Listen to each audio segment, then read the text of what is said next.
హల్లెలూయా. నీవు నీ ఇంటి వారు దేవుణ్ణి సేవించినట్లుగా ఆ అనుభవంలోకి నువ్వు రావాలంటే నీ మనసులో దేవునికి ముందు చోటిస్తేనే ముందుకు వెళ్ళగలుగుతావు. అందుకే యెహోషువ ఏమన్నాడు తెలుసా? ఎవరేమని అనుకున్నా కానీ నాకు సంబంధం లేదు, నేను నా ఇంటి వారి మాత్రము యెహోవాను ఆరాధన చేస్తామన్నాడు. అంటే దేనికి నా మనసు ఇవ్వలేదు, దేవునికి మనసు ఇచ్చని చెప్పేసాడు ఆయన.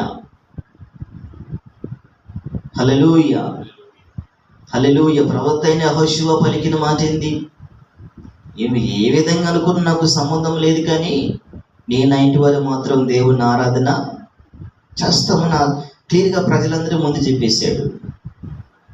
ఎందుకు చెప్పాడు మాట అంటే దేవుడు లేకుండా ఆయనకి జీవితం లేదని అర్థమైపోయింది.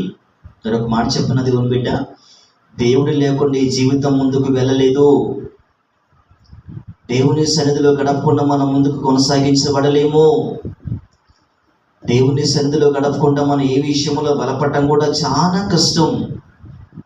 ఆయన ఆరాధించినప్పుడే మన జీవితాలలో అన్ని విషయంలో దేవుడు సహాయం చేయటం మొదలు పెడతాడన్నమాట సత్యం.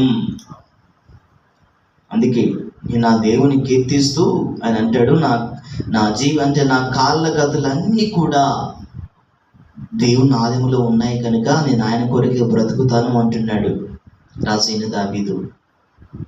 హల్లెలూయా.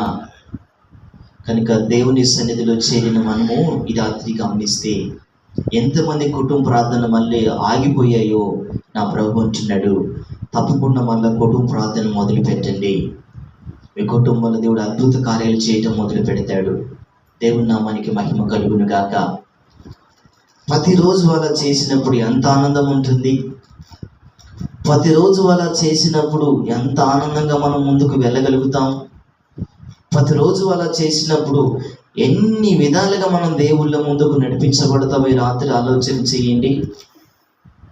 హల్లెలూయా, హల్లెలూయా.